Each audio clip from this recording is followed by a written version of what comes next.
Have you ever wanted to print a photo book? You've got all these photos in your hard drive. You had no idea where to go, how to do it, what software to use. Well, I'm going to walk you through my experience printing with Mixam. And I'll show you also the final result, which initially I was not happy with.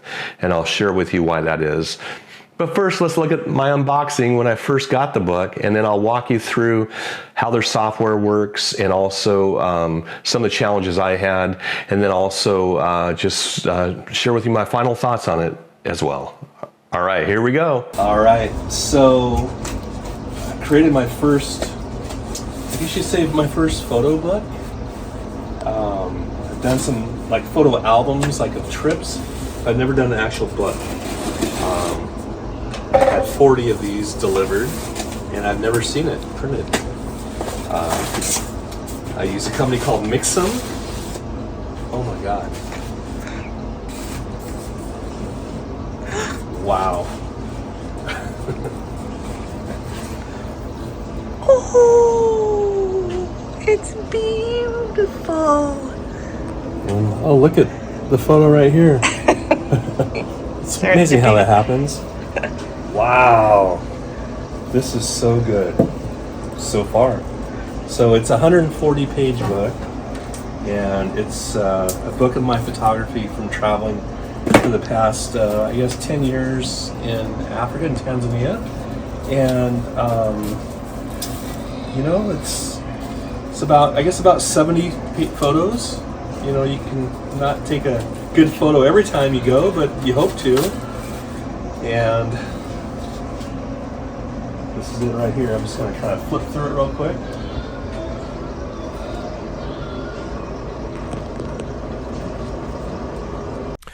So at this point, when I saw that photo, I realized something's wrong.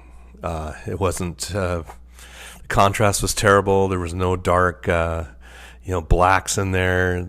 Everything was kind of washed out. So at this point, I was kind of bummed. Wow. Yeah, it's pretty cool. So what I have is the stories behind the photos. And, well, I'm going to share more with this, but first we're going to look at how I made this. So we're going to go back to that, and then I'll go through this, not page by page, but I'll show you some of my favorite photos. Anyway, so here we are. It finally came. This is it. My first photo book. So here's my options. This is what I did when I created this. I had 40 that I ordered, grayscale, used landscape, an 8.38 by 1088. And at first I didn't think it was a good size, but it worked out perfect. Also chose the satin pages with 100-pound text, which would give it a richer feel. Perfect for the binding. And then 140 pages, and you go up to 700 pages. Probably not realistically, but then the cover was satin, 100-pound cover as well. And then I used grayscale printing, and then choose the matte lamination, and that worked out really well. And then you can add full cover foiling as well, and then I shrink wrapped it, and I had I think 5 per bundle, so that made it easier for the gallery to just kind of inventory my books. So one thing that's really interesting about this, once you set up your settings on how big the book is, the size, you can click on download your PDF. It'll actually download the actual PDF file that you can use to create this. Instead of using the Mixam software, you can just, you have the front outer cover here. You have the back outer cover. Let me say that again. And then you also have your spine here that you can adjust. And you can want to use these lines as a guide to kind of help you with the bleed and everything. And with the bleed, just go maybe all the way to the edge of the frame. Might make it a little bit easier. That way you've done it correctly. You've got the cover spread on the outer, and then the back. So on the back of the cover and the back of the back cover, you can actually add text or things like that as well and have that printed. But it's actually additional, so I didn't choose to do that. So I chose to use the Mixam software. It works out pretty well. You can kind of just see what it looks like, what the interface looks like. What I do is I actually turn on expert mode. It allows you to, resize the frames, rotatable, things like that. So it makes it a lot easier to utilize that. And so you can kind of just see, you're going to just put your photos and your text into, these pages that you see right here. The thing that I found super helpful was the arrange pages option. So, once you create your book, you may want it reordered and just drag and drop it. They make it so easy. I think with a PDF file that would be much more difficult. So, just utilizing their software, you can do that as well. The other thing they have is the ability to do like these photo frames, which to me, they're kind of kitschy. I mean, but, it depends on what you're doing. Maybe you're doing, something for your children or, grandchildren, who knows, might work out okay. But you can add a logo, or maybe you want to just, add like this little box here for a QR code, for example, that you want to put somewhere within your book. And this is also, where you drop your photos into as well when you're creating your book. So I'm just going to kind of show. I'm just going to upload this the boys in the tree. Zebra. No, I'm going to go ahead and go with the boys in the tree. It's one of my favorite photos in this book. Actually, there's quite a few that are my quote favorite. So it just takes a minute to upload. I think that file was 25 megabytes, and so once you load it in there, then you can adjust it, however you want it. Make sure it kind of goes through that. Over that section where it bleeds, and sometimes you're not able to do that, and I'm going to show you on the next image as well with the zebra that it's a little bit different because my zebra photo is actually it's kind of an odd shape, and we'll see that here in a second. But yeah, then you can add your text. I just chose a multi-line text, and basically this is where the text box where you type in. They make it really simple. All you do is click on that little pencil icon right there. You just, like here, I'm just going to highlight, just type in the text that I want. This is a test. Click on, like 24 or 28 point. And then I chose, when I created my book, I used the crimson text. I thought it was a little bit richer, so it just made it kind of nice. And I used the larger font as well, just, to make it easier for people to read. You can, change the size really easily. You can also, set your alignment to centered or whatever you want to do, right justified, left justified, etc. So it works out pretty easily. All right, let me just show you. I'm going to just add another image here. This is the zebra image, and it is a little bit odd shape here, but I want to just show you how easy it is to add something like this in as well. So, we're going to upload the file and pop it on the screen here. And so if you look, I try to adjust it so it all fits on the page, but it's such an odd shape, it's not going to really work that well. So what I had to do with this was I had to, make it so it kind of fits in within the page. I didn't really want to worry about the bleed and all that, so you can just adjust it however you want. But the cool thing I like that even makes it better is you can adjust center. You can center with the horizontal and vertical, which I think is really important. And so I utilize this quite a bit actually within the book as well. So if you look at, there's that blue line, and then you've got this other line right here, the red line as well. And then you can do the text also, multi-line text. Now, one thing you can do also when you edit this, you can actually copy an existing page and just paste it all into here. So here we have a dazzle of zebras. Again, I'm going to just adjust the font size, and it just, makes it really easy.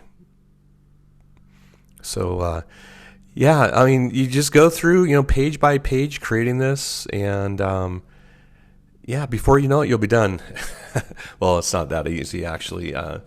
But you can notice, like, I want to rearrange the page. There you go. I just rearranged these two pages, so it makes it pretty good. I also think it's pretty important to keep things consistent. You want to make sure that you have maybe the text on the same side all the time, but you might want to mix it up. Also, make sure you hit save to save all your work, and then you can come back to it later. And the great thing is, it's always saved. So there you go.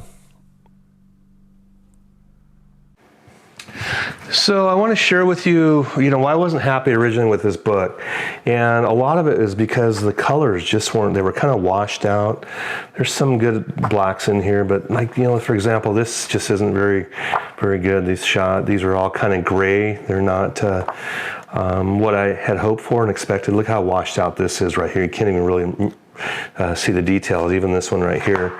So I'm going to just show you and get the right book here. Put this here so it looks the same. So these colors were much better, richer blacks for sure, and especially like this one here, this one here. So that was what at first gave me pause. I didn't like the results, and so when I first saw that test print book, but now I'm really happy because the final book, they actually did a really good job, and they adjusted everything and made sure that it looked great. So anyway, so yeah, now I'm happy. Very thrilled for sure. All right, guys, here's the cover of Safari Encounters. This photo was actually taken in Tarangire National Park. I love the leading lines here and just how the horizon worked out. Beautiful clouds here with this satin finish. It just has this rich feel to it. And this is a journey through wildlife and culture. Want to keep it simple, just, put my name in there, a few other little things, contact info, self-publish. I don't need to have, everything like a regular publisher does. And then there's a little dedication here to my good friend Ken Redmond, who was the first person I traveled with. He was a former director of the Honolulu Zoo, and he really took me under his wing on my first trip. And RIP, sadly he passed away in 2023, but just a great guy, and I learned a lot from him. He was an expert in wildlife.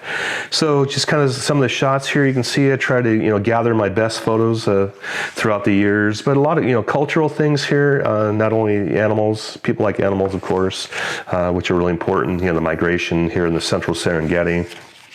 Everyone loves a hippo, right?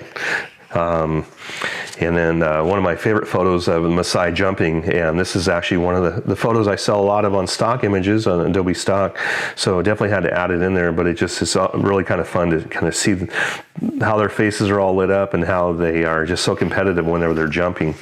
Moto Wambu, this is a gentleman, that's how they transport bananas. They just put them on a bicycle. It's a lot easier to do that. Leopards, some more things. Anyway, Medicine Man here at the Olduvai Gorge. Anyway, I don't give away a lot of what the book is. This is the Hadzabe. Of course, we always have ostriches. Hippo, one of my favorite hippo photos. If you guys, anybody follows David Yarrow, his photo of Dexter, that's what he called this hippo. Not this one, but one that he took a photo of, kind of inspired me. So I was able to get a lower angle and get a shot like this as well. Some Maasai boys where I kind of tell this story, and just some fun things. Good leopard shot. And of course, we have the final, the ending of the book right here. So that's just a kind of a brief look, and I think that if you really want to see the book, feel free to buy it. The link is down below. All right, final thoughts on this book. I'm actually really proud of it. I initially was kind of shocked, surprised when I first saw the printing quality, and as I explained to you why that was, it made everything a lot better. I've actually sold quite a few of these already.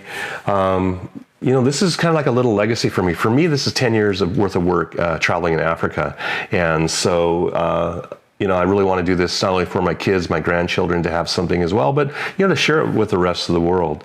I'll put a link down below if you'd like to order this and see for yourself how it turned out. But it's I think it's affordable to sell. People can afford to purchase this. It's not kind of a crazy price. I know I've used some other companies like Milk Books just to create some one-off photo books, and they've been like over $100. It's definitely affordable. It's a good way to kind of put my photos and my thoughts together. What I also did was, and you saw this earlier, just shared the stories of behind some of the pictures. I think that's really important. I also got comments, believe it or not, on how big the text is. People love that. I know as we get a little older, it's a little bit hard to see. So I just thought it'd be good to kind of have that bigger. I didn't want to embellish too much. A lot of times you can just over talk, the photo, but I didn't want to do that. So yeah, it's just really nice. You can see the spine right here. I think overall 100% happy. I will definitely use Mixam again, and their staff is great to work with. They communicate really well, and I think that's really important because I had some questions. There were some challenges with the way I formatted initially, and they let me know about them, and then I was able to correct that as well. So yeah, so here we go. Here we are, rather. This is it, and thank you so much for watching this this video. The next video I'm going to do, I think you'll really enjoy. I want to go and kind of go over some of the ideas and tips that I've had to take better photos. A lot of them are unconventional, not things that are, normal people, always talk about on YouTube. These are some things I think you're going to really enjoy. So make sure you like and subscribe and hit that bell button so you get notification when I post that as well. All right, guys, thanks so much for watching, and give me your feedback and comments. And if you've used Mixam, I'd really like to know, or any other printer. Maybe there's another printer I need to try as well. So thank you so much. All right, bye.